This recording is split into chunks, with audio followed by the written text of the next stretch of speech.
మత్తయి సువార్త 7వ అధ్యాయంలో మొదటి నుంచి ఇలాగూ ప్రభు అయిన యేసుక్రీస్తు వారు తన శ్రోతలను ఉద్దేశించి కొన్ని సంగతులను మాట్లాడేశాడు.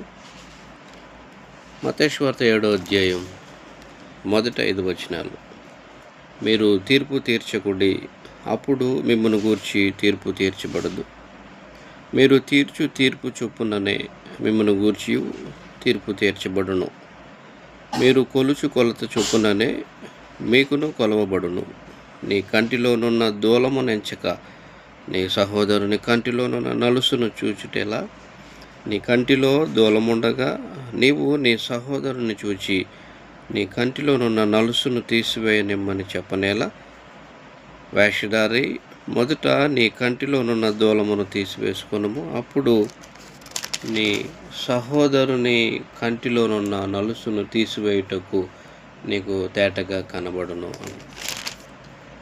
ప్రభు అయిన యేసుక్రీస్తు యొక్క రాజ్యములో వేషధారి జీవితము పనికిరాదు.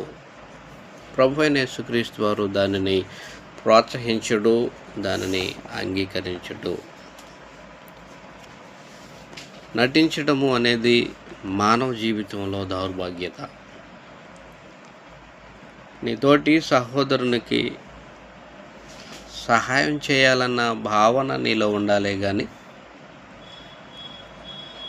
సహోదరునిలో ఉన్న తప్పులు పట్టడానికి, ఎత్తి చూపడానికి, నిందలు మోపడానికి, తీర్పు తీర్చడానికి ఏ మనుషుడు కూడా ప్రయత్నించకూడదు. కనుక స్వపరీక్ష చేసుకో, నిన్ను నీవై పరీక్షించుకోగలగాలి. నిర్మలమైన మనస్సాక్షి కలిగిన వారై ఉండాలి. వాస్తవానికి ప్రభు అయిన యేసు ఉపదేశించిన కొండ మీద ప్రసంగంలోని చిట్ట చివరి భాగంలో వేషధారణ, ప్రార్థన, నీతివంతమైన జీవితానికి కావలసిన న్యాయసమ్మతమైనటువంటి నియమం మరియు సత్యమునకు విధేయత చూపుట మొదలగు వాటిని ప్రధాన అంశాలుగా తీసుకొని ఆయన మత్తయి సువార్త 7వ అధ్యాయంలో అక్కడికి చేరుకున్న శ్రోతలను ఉద్దేశించి సంగతుల్ని ప్రబోధించాడు. అంటే ఇతరులకు తీర్పు తీర్చుటలో విమర్శనాత్మకముగా ఉండుట గూర్చి ప్రభు అయిన యేసుక్రీస్తు వారు మొదటి 6 వచనాల్లో శ్రోతలను హెచ్చరించాడు. నెక్స్ట్ 7 నుంచి 11 వచనాల వరకు దేవుడిచ్చే మంచి ఈవులను వెదకుచు పట్టుదలతో ప్రార్థన చేయుటను గూర్చి ప్రభు అయిన యేసుక్రీస్తు వారు తన శ్రోతలకి మందలించాడు. అటు తర్వాత ఒకరి ఎడల మరొకరు పరస్పరము అన్యోన్యంగా వ్యవహరించాలనే సూత్రాన్ని ఇచ్చాడు. అటు తర్వాత 7వ అధ్యాయం 13 నుంచి 27 వరకు చూస్తే కొండ మీద ప్రసంగానికి ఒక ముగింపు ఒత్తిడిగా వారు ఏదో ఒకదానిని ఎంపిక చేసుకోవాల్సిందేనన్న సంగతిని ఆయన తెలియజేశాడు. చివరి భాగంలో ఆయన తన ఉపదేశములను ముగించిన తర్వాత జనసమూహాలు ఆయన బోధకు ఆశ్చర్యపడ్డారు. కాబట్టి ఈ సంగతులు మత్తయి సువార్త 7వ అధ్యాయంలో రాయబడ్డాయి. కాబట్టి మొదటిగా 7వ అధ్యాయం మొదటి 6 వచనాలు మనం చూస్తే నీతివంతమైన తీర్పు అన్నాడు. ప్రభు అయిన యేసు 6వ అధ్యాయంలో చింతించుటను గూర్చి బోధించిన తర్వాత 7వ అధ్యాయంలో తీర్పును గూర్చి చెప్పుటకు మొదలుపెట్టి వారు ఆతురపడి ఇతరుల ఎడల వ్యతిరేకార్థ తీర్పులు తీర్చకూడదని ప్రబోధించాడు. ఆయన శిష్యులు సమస్త తీర్పులు మర్చిపోవాలని ఆయన ఉపదేశించలేదు. ఎందుకంటే దేవుని రాజ్యంలో ఒక పౌరుడిగా జీవించుటను బట్టి నీతివంతమైన విచక్షణ అవసరమై ఉంది. కాబట్టి తీర్పు తీర్చకుడి అని ప్రభువైన యేసు పలికినటువంటి వాంగ్మూలం ఒక సహోదరునికి దేవుని నీతిమంతమైన ప్రమాణం ప్రకారము తీర్పు తీర్చకుండా అతడు తప్పిదం చేశాడని మనకెలా తెలుస్తుంది? కాబట్టి యేసు జారీ చేసిన ఆజ్ఞ కొండ మీద ప్రసంగం యొక్క సందర్భానుసారంగా దేవుని నీతికిని శాస్త్రాల నీతికిని మధ్యనున్న తారతమ్యములను తెలుసుకోవాలన్న దృక్పథంతో దృష్టించబడాలి. కాబట్టి మనము మన తోటి సహోదరుని మీద, మరొక వ్యక్తి మీద నిత్య తీర్పును తీర్చజాలము. ఎందుకంటే మనందరికీ నీతిమంతుడైన న్యాయాధిపతి యేసుక్రీస్తున్నాడు. ఆయన చేత మనకు తీర్పు తీర్చబడుతుంది. యోహాను సువార్త 5వ అధ్యాయము 22-23 వచనాల్లో, తండ్రి ఎవనికిని తీర్పు తీర్చడు గాని తండ్రిని గణపరచునట్లుగా అందరూ కుమారుని గణపరచవలనని తీర్పు తీర్చుటకు సర్వాధికారము కుమారునికి అప్పగించి ఉన్నాడు అన్న విషయాన్ని తెలియజేశాడు. కాబట్టి నా మాట విని నన్ను పంపిన వారిని యందు విశ్వాసం ఉంచేవాడు నిత్య జీవము గలవాడు. వాడు తీర్పులోనికి రాక మరణంలో నుండి జీవంలోనికి దాటి ఉన్నాడని మీతో నిశ్చయముగా చెప్పుచున్నాను అన్న విషయం తెలియజేశాడు. అలాగే కొరింథీయులకు రాసినటువంటి 2వ పత్రిక 5వ అధ్యాయము 10వ వచనంలో, ఎందుకనగా తాను జరిగించిన క్రియల చొప్పున అవి మంచివైనను సరే చెడ్డవైనను సరే దేహముతో జరిగించిన వాటి ఫలమును ప్రతి వాడును పొందినట్లు మనమందరమును క్రీస్తు న్యాయపీఠం ఎదుట ప్రత్యక్షము కావలేను అన్న విషయాన్ని మాట్లాడేశాడు. కాబట్టి కొండ మీద ప్రసంగంలో ప్రభువైన యేసుక్రీస్తు యొక్క మాటలు కనికరము సందర్భంలో రాయబడ్డాయి. అంటే లూకా సువార్త 6వ అధ్యాయం 36-37 వచనాల్లో, కాబట్టి మీ తండ్రి కనికరము గలవాడై ఉన్నట్టు మీరును కనికరము గలవారై ఉండుడి, తీర్పు తీర్చకుడి, అప్పుడు మిమ్మును గూర్చి తీర్పు తీర్చబడదు, నేరము మోపకుడి, అప్పుడు మీ మీద నేరము మోపబడదు, క్షమించుడి, అప్పుడు మీరు క్షమించబడుదును, ఇయ్యుడి, అప్పుడు మీకు ఇయ్యబడును, అణచి కుదిలించి దిగజారునట్లు నిండు కొలతను మనుషులు మీ ఒడిలో కొలుతురు, మీరు ఏ కొలతతో కొలుతురో ఆ కొలతతోనే మీకు మరలా అనుగ్రహింపబడును అన్న విషయాన్ని చెప్పేసాడు. కాబట్టి మనం క్షమింపబడి ఉన్నాము గనుక మనము క్షమించినట్టుగానే దేవుడు మన ఎడల అత్యంత ఔదార్యముతో వ్యవహరించాడు. కాబట్టి ఇతరులకు తీర్పు తీర్చుటలో మనము కూడా ఉదారత స్వభావం గలవారమై ఉండాలి. కాబట్టి తీర్పు తీర్చుటకు వ్యతిరేకంగా ఆయన ఇచ్చినటువంటి ఆజ్ఞను ఆధారము సమకూర్చాడు. ఏం సమకూర్చాడు? ఒకడు ఏ కొలతతో కొలుచున్నో వానికి మరలా అదే కొలతతో కొలవబడును అన్నాడు. అంటే మీరు ఎటువంటి తీర్పు తీర్చుదురో మీకు అదే ప్రకారం తీర్పు తీర్చబడుతుంది అన్న విషయాన్ని తెలియజేశాడు. మత్తయి సువార్త 7వ వచనంలో, మీకు తీర్పు చొప్పుననే మిమ్మల్ని గూర్చి తీర్పు తీర్చబడును, మీరు కొలత చొప్పుననే మీకును కొలవబడును అన్న విషయాన్ని తెలియజేశాడు. కనుక ఇది ఎలా ఉందంటే ఈ రూపకలంకారం.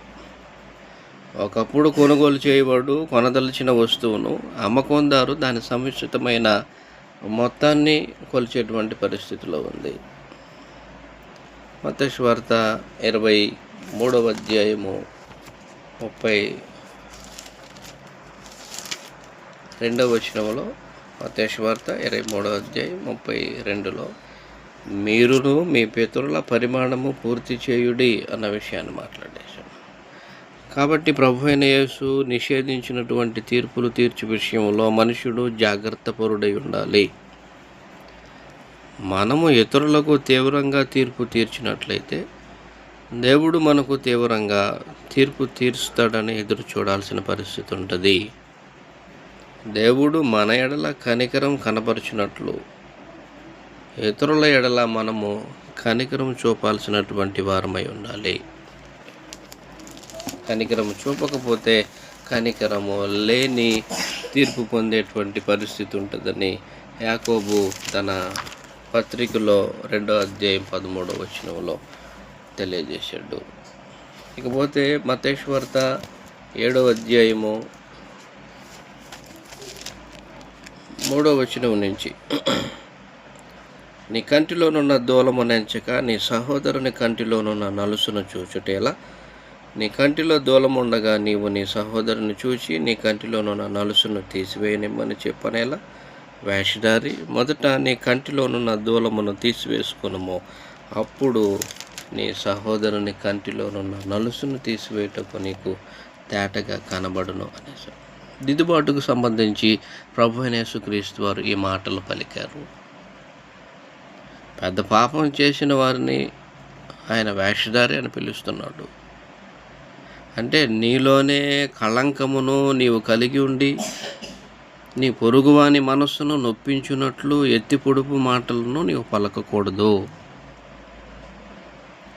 నీ సహోదరుడు తన కంటిలోనున్న నలుసును తీసివేసుకొనగలిగినట్లుగా వానికి ఎలా సహాయం చేయగలడో మరి ఎక్కువ స్పష్టంగా చూడగలిగినట్లు వాడు తన సొంత కంటిలోని దూలమును తీసివేసుకోవాలి అన్న విషయం తెలియజేశాడు. కాబట్టి నీ ప్రవర్తనలో నీ యొక్క లోపాలని ఆలోచన చేసుకొని నీకు నువ్వుగా దిద్దుబాటు చేసుకునే కార్యక్రమం జరిగించకుండా అవతల వారి తప్పులు ఎత్తి చూపేటువంటి కార్యక్రమం జరిగించుకోకూడదు. కాబట్టి అది వేషధారితనం. ఆ వేషధారులని ప్రభువైన యేసుక్రీస్తు వారు అంగీకరించడు.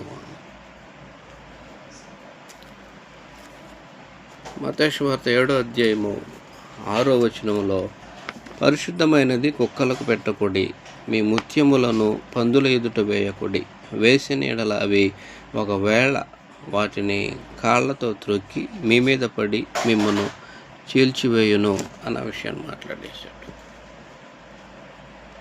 ప్రాచీన కాలంలో కుక్కలు ఇళ్లల్లో అరుదుగా పెంచుకొనబడేటువంటి పరిస్థితులు ఉండేవి.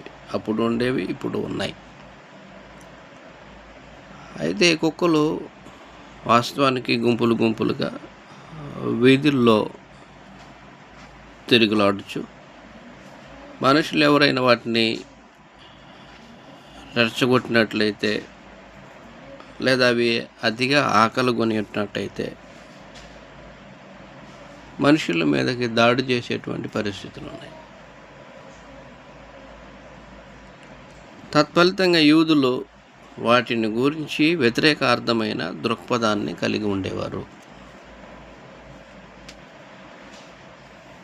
కాబట్టి అవతలి వ్యక్తిని అవమానపరుచుటకు కుక్క అని పిలిచేటువంటి పరిస్థితులు ఉండేవి. ఇప్పుడు కీర్తనల గ్రంథం 22వ అధ్యాయం 16వ వచనంలో కుక్కలు నన్ను చుట్టుకొని ఉన్నవి అన్నాడు.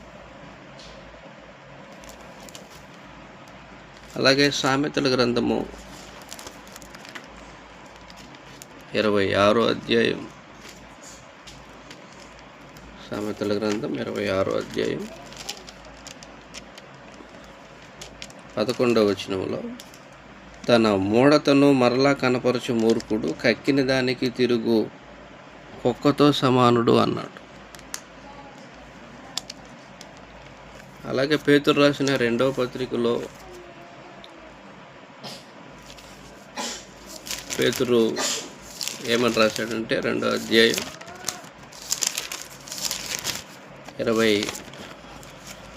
22వ వచనంలో, పేతురు రాసిన 2వ పత్రిక 2వ అధ్యాయం 22వ వచనంలో కుక్క తన వాంతికి తిరిగినట్టును అన్న విషయాన్ని తెలియజేశాడు. అలాగే పౌలు ఈ పదాన్ని ఫిలిప్పీలకు రాసిన పత్రిక 3వ అధ్యాయం 2వ వచనంలో అబద్ధ బోధకుల విషయంలో మాట్లాడుతూ తెలిపేశాడు. కాబట్టి పరిశుద్ధమైనది కుక్కలకు పెట్టకూడదు అన్నప్పుడు దేవునికి బలి అర్పణగా అర్పింపబడిన దానిలో నుండి ఒక మాంసపు ముక్కను ఒక కుక్కకు పెట్టాలని యూదుడెవడు ఆలోచన చేయడు. సువర్తమానము అనగా సువార్త అది గొప్పగా గౌరవించబడాలని, దానిని వినుటకై అంగీకరించని వారి యొద్ద వృధా చేయబడకూడదని ప్రభువైన యేసు తెలియజేశాడు. మీ ముత్యములను పందుల ఎదుట వేయకుడి అన్నాడు. పందులకి ముత్యములంటే ఏంటో, వాటి విలువ ఏంటో వాటికి తెలియదు. కాబట్టి అవి సహజంగానే ముత్యములని కాళ్ళతో త్రొక్కివేస్తాయి. కాబట్టి ముత్యములని ఒకడు పందుల ఎదుట వేసినట్లయితే అవి త్రొక్కివేస్తాయి. కాబట్టి ముత్యములంటే రాజ్యమును గూర్చినటువంటి సువర్తమానమునకు సరిపడిన సూచన ఉంది. మత్తయి సువార్త 13వ అధ్యాయము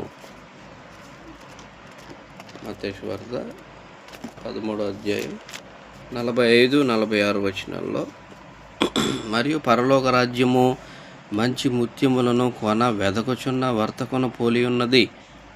అతడు అమూల్యమైన ఒక ముత్యమును కనుగొని పోయి తనకు కలిగినదంతయు అమ్మి దాన్ని కొనును అనేసాను. కనుక కుక్కలు మరియు పందులు సువార్త ఎడల వైరభావము కలిగిన వారందరినీ సూచిస్తుంది.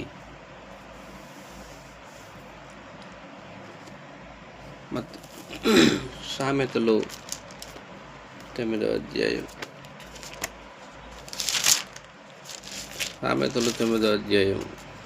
7వ వచనం నుంచి కొన్ని సంగతులు చదువుదాం. జ్ఞానము లేని వారి మధ్యను యవనుల మధ్యను బుద్ధి లేని పడుచువాడొకడు నాకు 9వ అధ్యాయము 7వ వచనం నుంచి అపహాసకులకు బుద్ధి చెప్పువాడు తనకే నింద తెచ్చుకును. భక్తిహీనులను గద్దించువానికి అవమానమే కలుగును. అపహాసకుని గద్దింపకము, గద్దించిన యెడల వాడు నిన్ను ద్వేషించును. జ్ఞానము గలవానిని గద్దింపగా వాడు నిన్ను ప్రేమించును.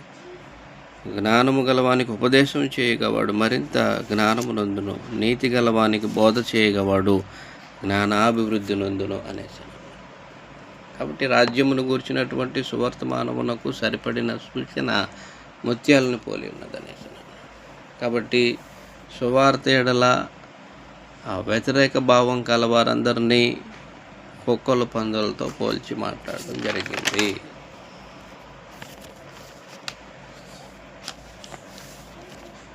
కాబట్టి పరిశుద్ధమైనది కుక్కలకు పెట్టకుడి, పందుల ఎదుట మీ ముత్యములను వేయకుడి. కాబట్టి ప్రభువైన యేసుక్రీస్తు వారు ఈ రీతిగా 7వ అధ్యాయంలో మాట్లాడుకుంటూ వచ్చి ప్రార్థనలో పట్టుదల అనే విషయాన్ని గురించి మాట్లాడుకుంటూ వచ్చేసాడు. మత్తయి సువార్త 7వ అధ్యాయము 7 నుంచి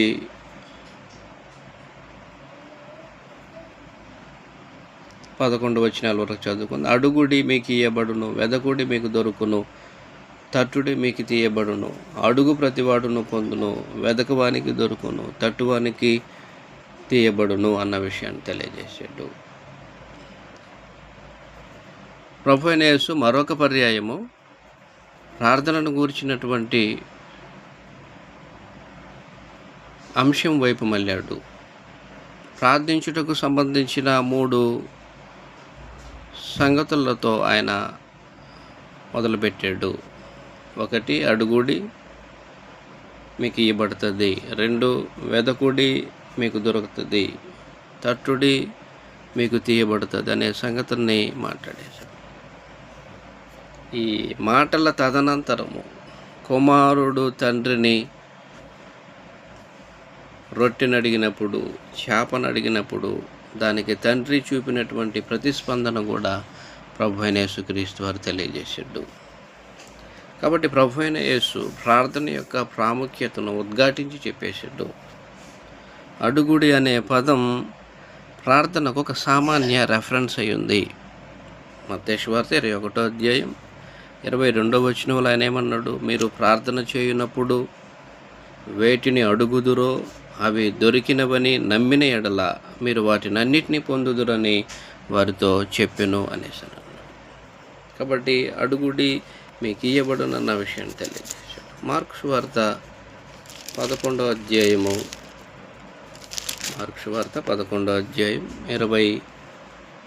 24వ వచనములో, అందుచేత ప్రార్థన చేయునప్పుడు మీరు అడుగుచున్న వాటినెల్లను పొంది ఉన్నామని నమ్ముడి, అప్పుడు అవి మీకు కలుగునని మీతో చెప్పుచున్నానన్న విషయాన్ని తెలియజేశాడు. కాబట్టి ప్రభువైన యేసుక్రీస్తు వారు భూమి మీద ఉన్న దినాల్లో తన శిష్యులతో సంభాషించినప్పుడు కూడా యోహాను సువార్త 14వ అధ్యాయంలో 14వ వచనంలో, నా నామమున మీరు నన్నేమి అడిగినను నేను చేతును అన్న విషయాన్ని తెలియజేశాడు. అలాగే 15వ అధ్యాయము యోహాను సువార్త 15వ అధ్యాయము 7వ వచనంలో, నా యందు మీరును మీ యందు నా మాటలను నిలిచిండుని ఎట్లా మీకు ఏది ఇష్టమో అడుగుడి, అది మీకు అనుగ్రహింపబడును అన్న విషయాన్ని ఆయన తెలియజేశాడు. అలాగే 16వ వచనంలో, మీరు నన్ను ఏర్పరచుకోలేదు, మీరు నా పేరట తండ్రిని ఏమి అడుగుదురో అది ఆయన మీకు అనుగ్రహించినట్లు మీరు వెళ్ళి ఫలించుటకును మీ ఫలము నిలిచిండుటకును నేను మిమ్మల్ని ఏర్పరచుకొని నియమించుతున్న విషయాన్ని ప్రభువైన యేసుక్రీస్తు వారు తెలియజేశారు. అలాగే 16వ అధ్యాయం యోహాను సువార్త 23-24 వచనాల్లో, ఆ దినమున మీరు దేని గురించి నన్ను అడుగరు, మీరు తండ్రిని నా పేరట ఏమి అడిగినను ఆయన మీకు అనుగ్రహించునని మీతో నిశ్చయముగా చెప్పుచున్నాను. 24వ వచనంలో, ఇదివరకు మీరేమీ నా పేరట అడగలేదు, మీ సంతోషము పరిపూర్ణమగునట్లు అడుగుడి, మీకు దొరుకును అన్న విషయాన్ని తెలియజేశారు. కాబట్టి అడుగుడి మీకు ఇయ్యబడును అన్న విషయాన్ని తెలియజేశాడు. కాబట్టి మనుషులు అడుగుచూనే ఉండాలి, వెతకుచూనే ఉండాలి, తట్టుచూనే ఉండాలి అనేసి. కాబట్టి ప్రార్థనలో ఉండవలసిన పట్టుదల గురించి ప్రభువైన యేసుక్రీస్తు లూకా సువార్తలో 2 ఉపమానాలు తెలియజేశాడు. మొదటిది ఏంటంటే, లూకా సువార్త 18వ అధ్యాయంలో ఒక స్త్రీ అన్యాయస్తుడైనటువంటి న్యాయాధిపతి నుండి న్యాయము చేకూర్చబడాలని పట్టు విడవక వెదకుచుండినటువంటి ఒక స్త్రీ గురించి అక్కడ ప్రభువైన యేసుక్రీస్తు వారు ఒక ఉపమానం చెప్పేశాడు. కాబట్టి ఉపమానంలో 18వ అధ్యాయము మొదటి నుంచి, వారు ఇసుక నిత్యము ప్రార్థన చేయుచుండుటకు ఆయన వారితో ఈ ఉపమానం చెప్పెను. దేవునికి భయపడకయు మనుషులను లక్ష్యపెట్టయు నుండి ఒక న్యాయాధిపతి ఒక పట్టణంలో ఉండెను. ఆ పట్టణములో ఒక విధవరాలును ఉండెను. ఆమె అతని యొద్దకు తరచుగా వచ్చి నా ప్రతివాదికిని నాకును న్యాయము తీర్చమని అడుగుచూ వచ్చెను. కానీ అతడు కొంతకాలం ఒప్పకపోయాను. తర్వాత అతడు, నేను దేవునికి భయపడకయు మనుషులను లక్ష్యపెట్టకయు ఉండినను ఈ విధవరాలు నన్ను తొందర పెట్టుచున్నది, ఆమెకు న్యాయము గనుక ఆమె మాటిమాటికి వచ్చి గోజాడుకుంటున్నట్లు ఆమెకు న్యాయము తీర్చునని తనలో తాను అనుకొనెను. మరియు ప్రభు ఇట్లనెను, అన్యాయస్తుడైన న్యాయాధిపతి చెప్పిన మాట వినుడి. దేవుడు తాను ఏర్పరచుకొనిన వారు దివారాత్రులు తన గురించి మొరపెట్టుకొనుచుండగా వారికి న్యాయము తీర్చడా?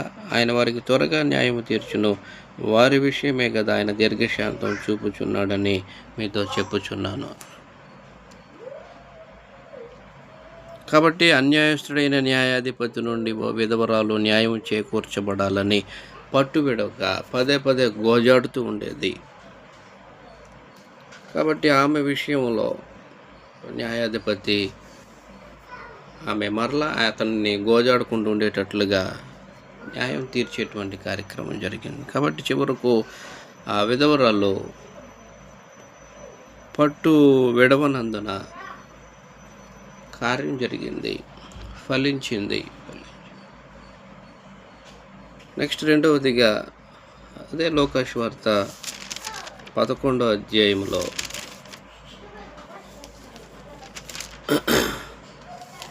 5వ వచనం నుంచి 8వ వచనం వరకు మనం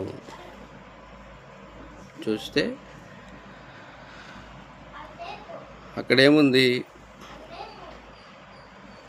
మరియు ఆయన వారితో ఎట్లనను, మీలో ఎవరికైనా ఒక స్నేహితుడు ఉండగా అతడు అర్ధరాత్రి వేళ ఆ స్నేహితుని యొద్దకు వెళ్ళి, స్నేహితుడా, నాకు 3 రొట్టెలు బదులిమ్ము, నా స్నేహితుడు ప్రయాణము చేయుచు మార్గములో నా యొద్దకు వచ్చి ఉన్నాడు, అతనికి పెట్టుటకు నా యొద్ద ఏమీ లేదని అతనితో చెప్పిన ఎడల అతడు లోపలనే ఉండి నన్ను తొందర పెట్టవద్దు, తలుపు వేసి ఉన్నది, నా చిన్నపిల్లలు నాతో కూడా పండుకొని ఉన్నారు, నేను లేచి ఇయ్యలేనని చెప్పున, అతడు తన స్నేహితుడైనందున లేచి ఇయ్యకపోయినను అతడు సిగ్గుమాలి మాటి మాటికి అడుగుట వలనైనను లేచి అతనికి కావలసినవన్నీ ఇచ్చెను అని మీతో చెప్పుచున్నాను. అటువలే మీరును అడుగుడి, మీకు ఇయ్యబడును, వెదకుడి, మీకు దొరుకును, తట్టుడి, మీకు తీయబడును. అడుగు ప్రతివానికి ఇయ్యబడును, వెదకువానికి దొరుకును, తట్టువానికి తీయబడునని మీతో చెప్పుచున్నాను అన్న విషయాన్ని తెలియజేసి, కాబట్టి అతని యొద్దకు అనుకోని విధంగా వచ్చిన అతిథి నిమిత్తము కొన్ని రొట్టెలను అప్పుగా తీసుకున్నటకు ఒకడు తన స్నేహితుని ఇంటికి మధ్యరాత్రి వేళ వచ్చిన ఉదంతం అక్కడ చెప్పబడింది. వాని పట్టు విడువకుండుటను బట్టి వాని స్నేహితుడు పడకలో నుండి లేచి వచ్చి వానికి అవసరమై ఉండినటువంటి రొట్టెలనిచ్చి పంపించాడు. కాబట్టి చెప్పేశాడు, అడుగు ప్రతివాడును పొందును, వెదకు ప్రతివానికి దొరకును, తట్టు ప్రతివానికి తీయబడును అని ప్రభువైన యేసుక్రీస్తు వారు వాగ్దానం ఇచ్చాడు. కాబట్టి దేవుడు మన ప్రార్థన మనవులను అయిష్టపడడు, వాటిని ఆయన అలక్ష్యం చేయడు. ఆయన ఎల్లప్పుడూ తలుపు తెరిచి ఉంచేవాడు. కాబట్టి మన అవసరతలను మనకు అనుగ్రహించకుండా మనల్ని దూరంగా పంపివేయడు. కాబట్టి మన అవసరతలను ఎరిగిన దేవుడు ఆయన. మన ప్రతి అవసరతను క్రీస్తు ప్రభు మహిమలో తీర్చే దేవుడు ఆయన. ఆయన ఎవరిని కూడా గద్దింపక అందరికీ ధారాళంగా దయచేసేటువంటి దేవుడు ఆయన. కాబట్టి ప్రాముఖ్యంగా ఏం జరుగుతూ ఉండాలి, అడుగుచూ ఉండేటువంటి కార్యక్రమం జరగాలి. అడుగుడి మీకు ఇయ్యబడును, వెదకుచూ ఉండే కార్యక్రమం జరగాలి, వెదకుడి మీకు దొరకను అని అన్నాడు. తట్టుచూ ఉండేటువంటి కార్యక్రమం జరగాలి, తట్టుడి మీకు తీయబడును అనే విషయాన్ని తెలియజేసేట్టు. కాబట్టి ప్రార్థన చేయనప్పుడు మనము వేటినైతే దేవుణ్ణి అడుగుతామో గోజాడుతామో అవి దొరికినవని మనం నమ్మితే వాటన్నిటినీ మనం పొందేటువంటి కార్యక్రమం జరుగుతుంది. కాబట్టి ప్రభువైన యేసుక్రీస్తు కొండ మీద ప్రసంగం చివరి ముగింపులో ఈ సంగతులు మాట్లాడుకుంటూ వచ్చేసి తదనంతరం ఆయన తెలియజేస్తూ చెప్పినటువంటి సంగతి ఏంటంటే,